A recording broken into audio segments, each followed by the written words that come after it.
வணக்கம். நான் இங்கே வரதராஜ நகரில் குடியிருக்கிறேன் சார். வாடகை வீட்டில் தான் குடியிருக்கிறோம். என் பேர் செந்தில்குமாரன். இந்த வீட்டுக்கு வரி கட்டலை. 10 வருஷமாக வரி கட்டலை சார். ஹவுஸ் ஓனர்கிட்ட கான்டாக்ட் பண்ண முடியல. அவர் எங்கிட்ட வாடகை மட்டும் மாதம் மாதம் வாங்கிட்டார். ஒரு மாதம் கூட நாங்கள் வாடகை பாக்கி வைக்கல சார். நகராட்சியிலேருந்து மாநகராட்சியிலேருந்து வந்தாங்க, வரி கேட்டாங்க. இது சம்மந்தமாக அவருடைய ஃபோன் நம்பர் கேட்டாங்க. ஃபோன் நம்பர் கொடுத்துட்டோம். அவர்கிட்ட என்ன பேசினாங்க, என்ன சொன்னாங்கன்னு தெரில. நாங்கள் வீட்டுக்குள்ளே சாப்பிட்டுட்டு இருக்கோம். அவங்க மட்டும் வெளியில் ஜேசிபி மிஷினை வச்சு வீட்டு வாசலில் இவ்வளோ பெரிய பள்ளத்தை நோண்டிட்டாங்க சார். வீட்டில் வயசானவங்க பிள்ளைங்கள்லாம் இருக்காங்க, ஸ்கூல் போகிற பிள்ளைங்க இருக்குது. யாருமே எந்த அவசரத்துக்கும் வெளியே வர முடியாத மாதிரி இந்த மாதிரி பள்ளம் நோண்டி வச்சுருக்காங்க சார். எந்த அதிகாரிக்கையும் எது சொன்னாலும் எதுவும் அவங்க ரெஸ்பான்ஸ் பண்ணுறதில்ல. யார் சொன்னாலும் கேட்க மாட்டோம், எங்களை யாரும் எதுவும் ஒன்றும் பண்ண முடியாது, போக முடியாதுன்னு சத்தம் போட்டுட்டு போகிறாங்க சார்.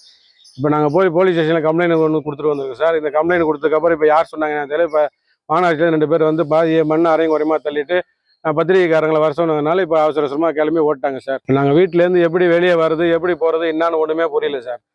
இது மாதிரி அராஜகம் பண்ணியா சார் வரி வசூல் பண்ணுவாங்க.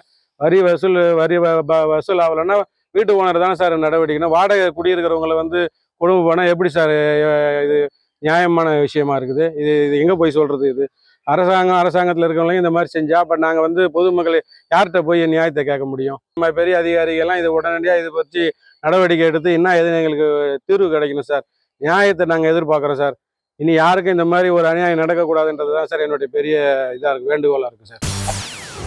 செய்திகளை உடனுக்குடன் தெரிந்து கொள்ள உடனே சப்ஸ்கிரைப் பண்ணுங்க.